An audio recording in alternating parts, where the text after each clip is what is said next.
क्या कहा, ओ मैया क्या ठाना तूने, और भेज दिया। हाँ, अर्थ न धर्म ना काम रुचि, गति न चाहूं निर्वाण, जन्म जन्म रति राम पद, यह वरदान नयान। तो प्रयागराज ने कहा फिर क्या चाहिए जब अर्थ नहीं, धर्म नहीं, काम नहीं। और भरत जी कहते हैं हमें कोई गति, कहते हैं जो सगुण उपासक होते हैं ना, जो राम की और कृष्ण की पूजा करने वाले होते हैं ना, जो राम और कृष्ण को मानने वाले होते हैं ना, ये स्वर्ग भी नहीं चाहते, बैकुंठ भी नहीं चाहते, साकेत भी नहीं चाहते। ये जानते हो क्या, मैं यदि मुझसे भगवान पूछेंगे कि बेटा अनिरुद्ध तुझे क्या चाहिए, तो मैं कहूँगा ना मुझे अर्थ दो भगवान, ना काम दो, ना मुझे स्वर्ग, ना बैकुंठ, कोई कामना नहीं, ना धन, ना दौलत, ना इंद्रासन, ना सिंहासन, ना पद, ना प्रतिष्ठा। तो क्या चाहिए मुझे? तो यदि कहेंगे कि क्या चाहिए, तो मैं भी यही कहूँगा कि प्रभु जिस योनि में मेरा जन्म हो, जहाँ भी जाऊँ बस आपके चरणों में मेरा प्रेम बना रहे, आपके चरणों का मैं दिन रात चिंतन करता रहूं, और मेरी आंखों में कभी आंसू आए तो केवल आपकी याद में आंसू आए, नहीं तो आंसू नहीं आए भगवान, केवल आपकी याद में आंसू आए। यदि भगवान कभी आपको कुछ दें तो भगवान के चरणों में प्रेम मांगिएगा, भक्ति मांगिएगा। भरत जी ने कहा अर्थ न धर्म ना काम रुचि, गति न चाहूं निर्वाण, जन्म जन्म रति राम पद। हे प्रयागराज जी, मुझे जन्म जन्म रति राम के चरणों में जन्म जन्म तक प्रेम बना रहे, बस मुझे यही वरदान देकर निहाल कर दीजिए। ये भरत जी ने कहा कि जहाँ जन्म हो, जब जन्म हो, बस राम के चरणों में अनुराग हो। भरत का ऐसा प्रेम देखकर लोगों ने कहा मैया तेने काठानी मन में राम सिया, भेज दैरी वन में। भरत जी प्रयागराज से विनती करते हैं, और प्रयागराज से विनती करके श्री भरत जी महाराज अब आगे स्नान करके जब आगे चले, साधु साधु कह करके प्रयागराज ने भरत की प्रशंसा की और कहा भरत तुम व्यर्थ में सोच ना करो, गिलानी मत करो, तुम बहुत प्रिय हो राम के। भरत जी आगे चले। भरद्वाज जी ने जब सुना जिस रास्ते राम गए हैं भरत भी उसी रास्ते जा रहे हैं, इसका तात्पर्य क्या है? बोले जिस मार्ग को हमारे भगवान ने कह कर के चले गए, तुम्हें इस मार्ग पर चलना है। भगवान के कहे मार्ग पर जब भक्त चलता है ना, तो जैसे भरत प्रभु के मार्ग में चलते चलते प्रभु तक पहुंच गए, ऐसे भगवान के मार्ग में चलते चलते हर भक्त भगवान तक पहुंच जाता है। इसलिए परमात्मा का बताया मार्ग वेद है, ईश्वर का बताया मार्ग गीता है। हमें परमात्मा के, मेरे राम के बताए मार्ग पर, मेरे कृष्ण के बताए मार्ग पर हमें चलना है। हम उस मार्ग पर जब चलते हैं तो फिर हम ईश्वर की प्राप्ति निश्चित करते हैं। भरत को राम क्यों मिल गए? क्योंकि भरत जी उसी मार्ग पर चल रहे हैं जिस मार्ग पर राम चल के गए। इसलिए हमें भी उसी मार्ग को अपनाना चाहिए, जो मार्ग हमारे परंपरागत चले आ रहे हैं। अलग से मार्ग बनाने की आवश्यकता नहीं है। राम राम जपिए बस, अतिरिक्त कुछ और जप रहे हैं, कल्याण नहीं है।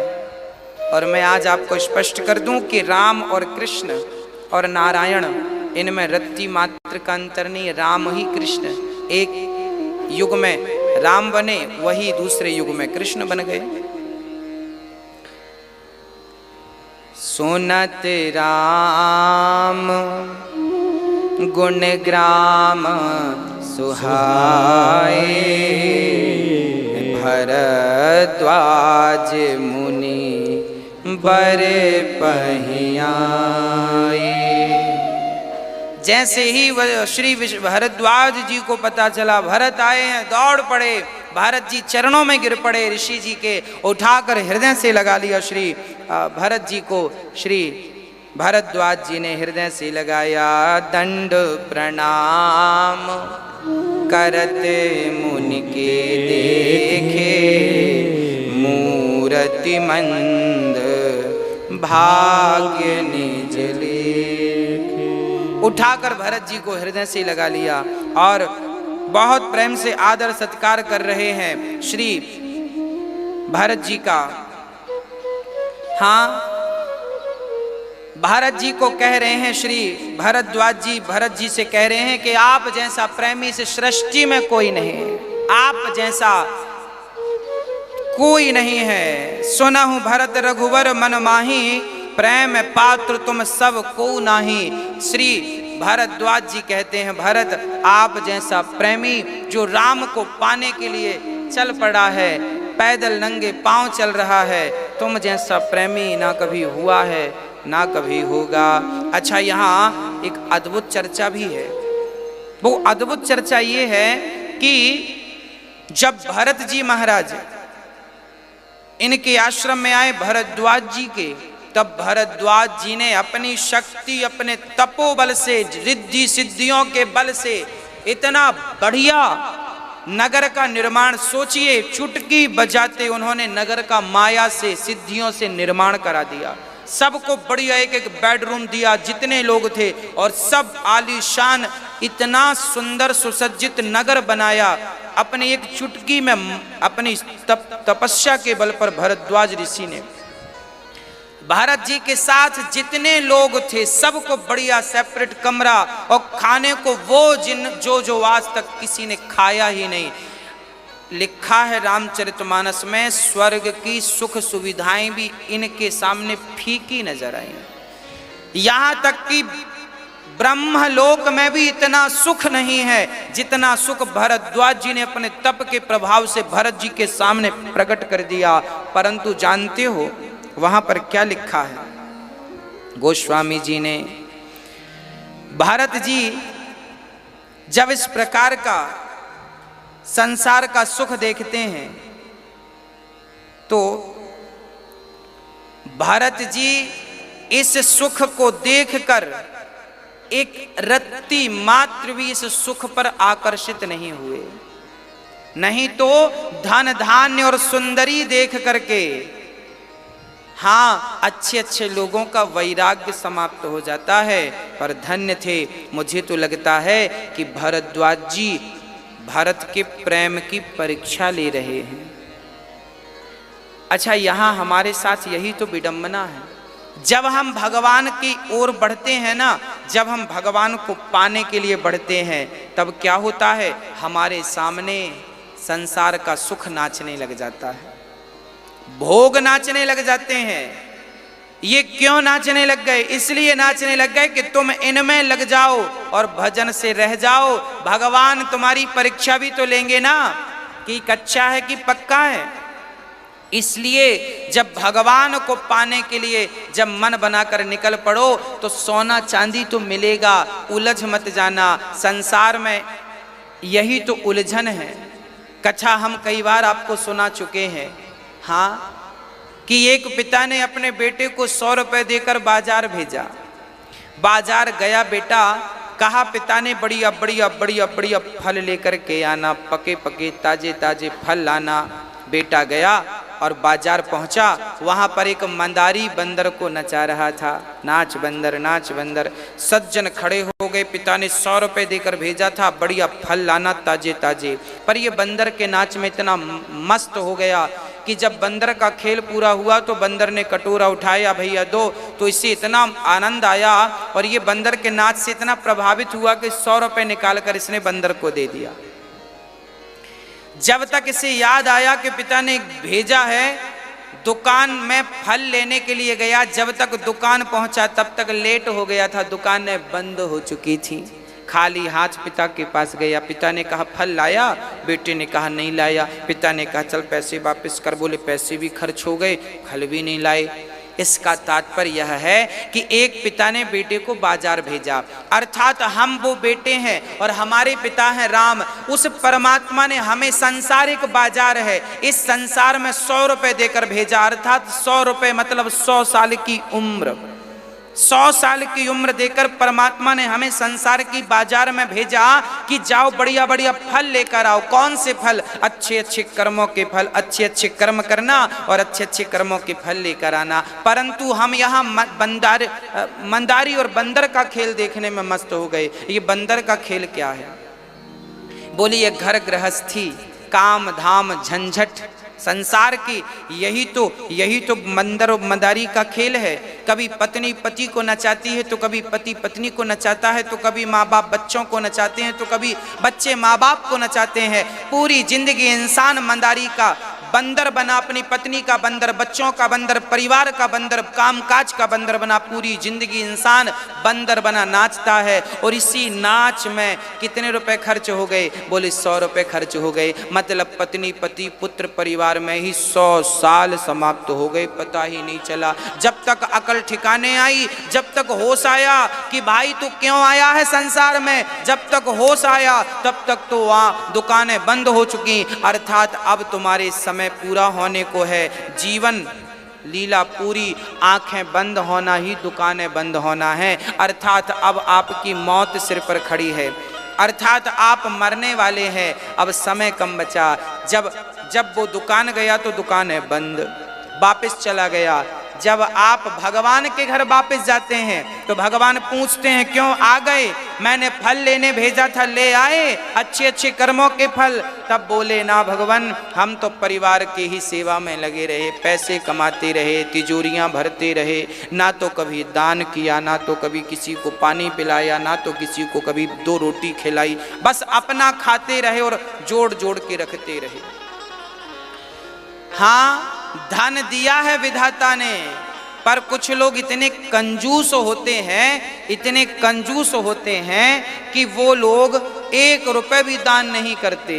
एक बार क्या हुआ, एक सज्जन थे, गांव के कंजूस आदमी थे। गांव भर के लोग बोलते, उनके गांव में कथा हुई राम जी की, तो गांव वाले बोलते क्यों कथा हो रही है, कुछ तो दान कर लो। जब सारे लोगों ने कहा तो गांव के बड़े आदमी थे वो सेठ जी, उन्होंने तिजोरी खोली, तिजोरी को हाथ जोड़ा, जय हो महारानी।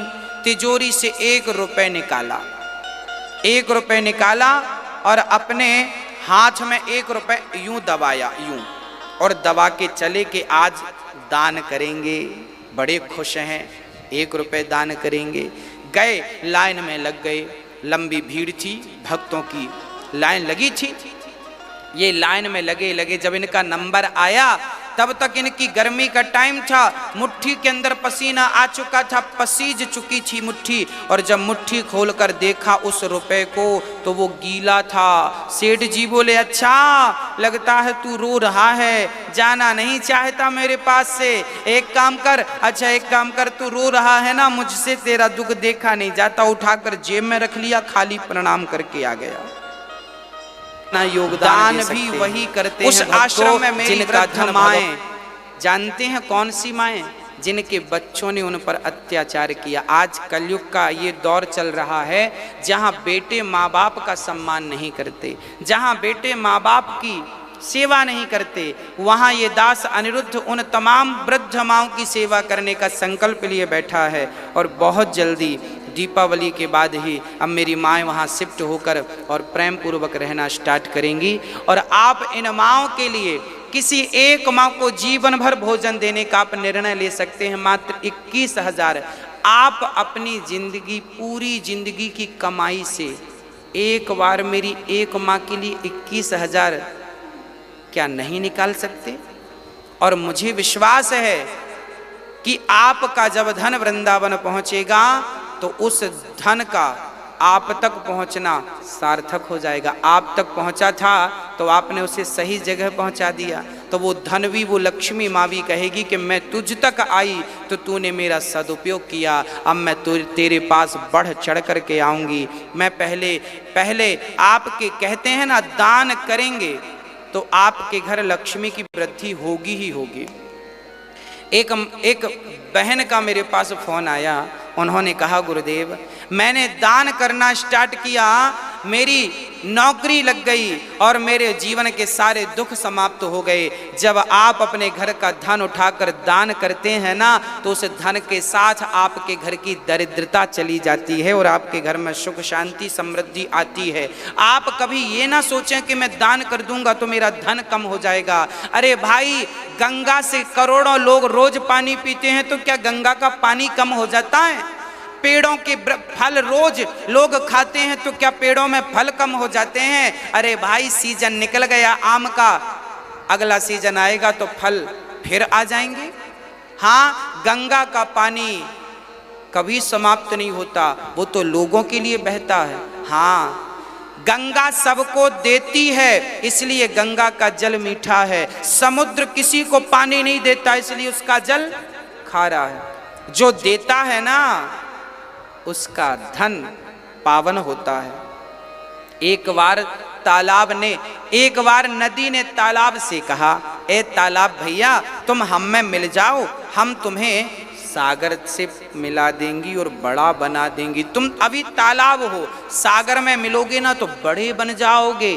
तालाब बोला, नदी बहन मुझे तालाब ही रहने दो, मैं छोटा हूं तो क्या हूं, कम से कम हजारों की प्यास रोज बुझाता हूं। समुद्र बड़ा है सो क्या हुआ, एक की भी प्यास नहीं बुझाता, तो इतना भी बड़ा क्या बनना। कबीरदास जी गा रहे हैं, बड़ा हुआ सो क्या हुआ,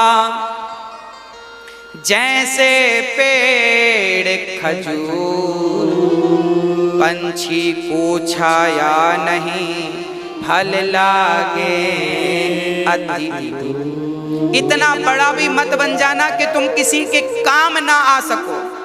भगवान से यही प्रार्थना करना कि विधाता तुमने धनवान बनाया है, तो अब बुद्धि ऐसी बनाना पर भी मैं सदा सेवा में लगा रहा हूँ। और जो सेवा में उस पर कथा प्रसारित हो रही है। साथ ही एक दूसरा चैनल है गौरी गोपाल के नाम से, गौरी गोपाल। गौरी गोपाल आप YouTube पे डालेंगे ना, तो आपको जो यहाँ रोज बंदरों की और साधुओं की सेवा जो रोज भोजन की होती है, वो लाइव उस पर दिखती है और फेसबुक पेज पर भी दिखती है। तो आप जुड़े रहें। और भरत जी कह रहे हैं, राम लखन सिया बिनु पग पनहि, करि मुनि वेश फिरहि वन बनहि। राम लखन सिया।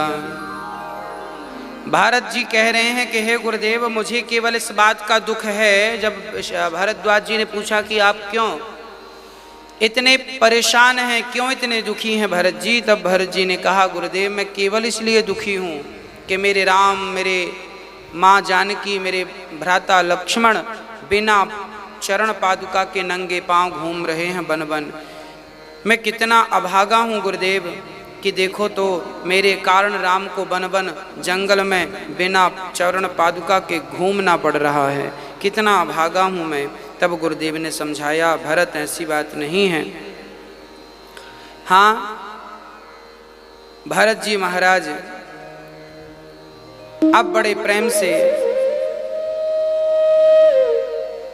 चल पड़े। भरत जी गुरुदेव को सुबह प्रणाम किया, रात वहाँ विश्राम करके, और भरत जी जब वहाँ से आगे बढ़े तो जानते हैं क्या कह रहे हैं।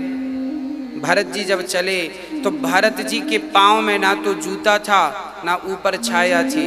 भरत जी के प्रेम को देखकर जानते हो क्या हुआ? भरत के प्रेम को देख करके क्या हुआ कि ये जाहि छाया जलद